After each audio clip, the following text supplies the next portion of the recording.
মনোবিজ্ঞানীরা তারা আমাদের বলেন যে আমাদের মন সরাসরিভাবে আমাদের নিয়ন্ত্রণে নেই, শরীর সরাসরিভাবে আমাদের নিয়ন্ত্রণে। যদি আমার হাতটা উঠাতে চাই তাহলে আমি উঠাতে পারবো, আর যদি হাতটা নামাতে চাই তাহলে নামাতেও পারবো। যদি আমি একটা পা সামনে এগোতে চাই সেটাও পারবো।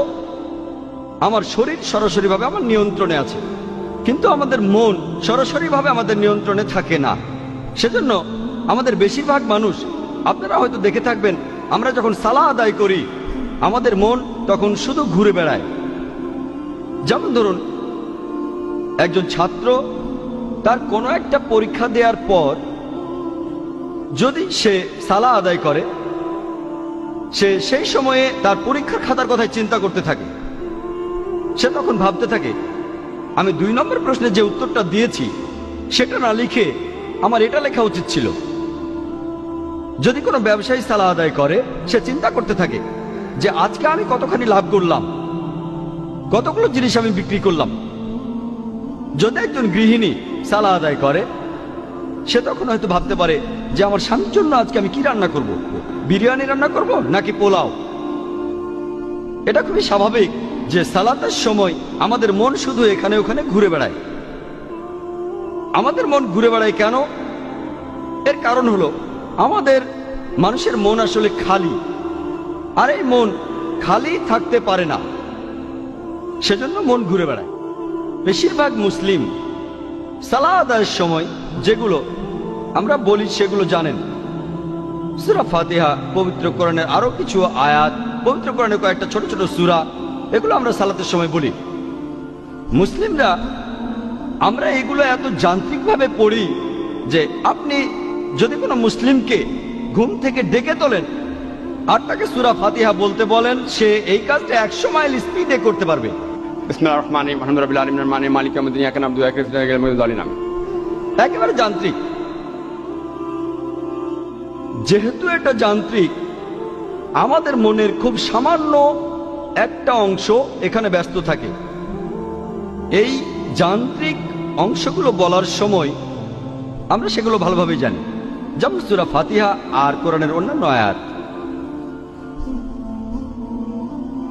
বেশিরভাগ মুসলিম আমরা বেশিরভাগই অনারব, আমরা আরবি ভাষায় কথাবার্তা বুঝতে পারি না। আর যেহেতু আমরা সালাতের সময় যেটা পড়ছি সেটা বুঝতে পারছি না, তখনই এই সম্ভাবনাটা দেখা দেয় যে আমাদের মন চিন্তা করবে। সেজন্য মন যাতে এইসব চিন্তা না করতে পারে, আমরা সালাতের সময় আরবিটা পড়ব, আর একই সাথে আমরা এই আরবি আয়াতগুলোর অর্থ বুঝতে চেষ্টা করব। যদি ইংরেজি জানেন, ইংরেজি অনুবাদটা মনে করেন। যদি আপনি উর্দু জানেন, উর্দু অনুবাদটা মনে করেন। যদি আপনি হিন্দি জানেন, হিন্দি অনুবাদটা মনে করেন। যদি মারাঠি ভাষা জানেন সেটা মনে করেন। যদি গুজরাটি ভাষা জানেন সেটা মনে করেন। আপনি সেই ভাষার অনুবাদটা মনে রাখেন যে ভাষাটা আপনি সবচেয়ে ভালো জানেন। যেমন ধরুন, আমরা যখন সূরা ফাতিহা পড়ি, বিসমিল্লাহির রহমানির রহিম, দয়াময় ও পরম দয়ালু আল্লাহর নামে শুরু করছি। আলহামদুলিল্লাহি রাব্বিল আলামিন, সকল প্রশংসা জগৎ সমূহের মালিক আল্লাহ। আর রহমান রহিম, যিনি দয়াময় এবং পরম দয়ালু।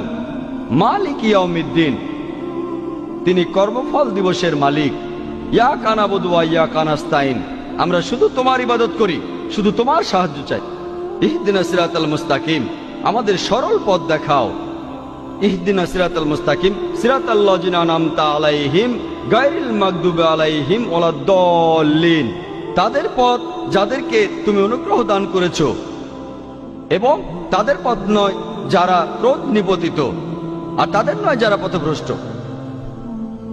যখন এই সূরা ফাতিহা আপনি পড়বেন অথবা আরবিতে অন্য আয়াত পড়বেন, একই সাথে অর্থটাও মনে করুন, আর আপনার মন তখন ঘুরে বেড়াবে না।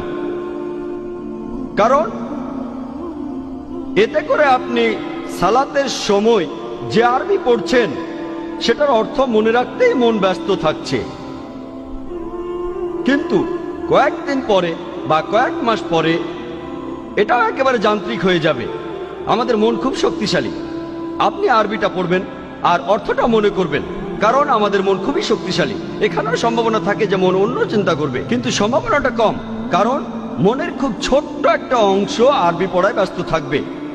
আর আপনার মনের যে বাকি অংশটা তখন অর্থ মনে করবে। অন্য চিন্তা করার সম্ভাবনা কম, তারপরও মন চিন্তা করতে পারে। মনের এই চিন্তা দূর করার জন্য আপনি আরবিতে আয়াতগুলো পড়বেন আর সেগুলোর অর্থ মনে করবেন। এছাড়াও আপনি মনোযোগ দেবেন যে আয়াতগুলো পড়ছেন আর তার অর্থ মনে করছেন। একজন মানুষ দুটো জিনিসের উপরে 100% মনোযোগ দিতে পারে না।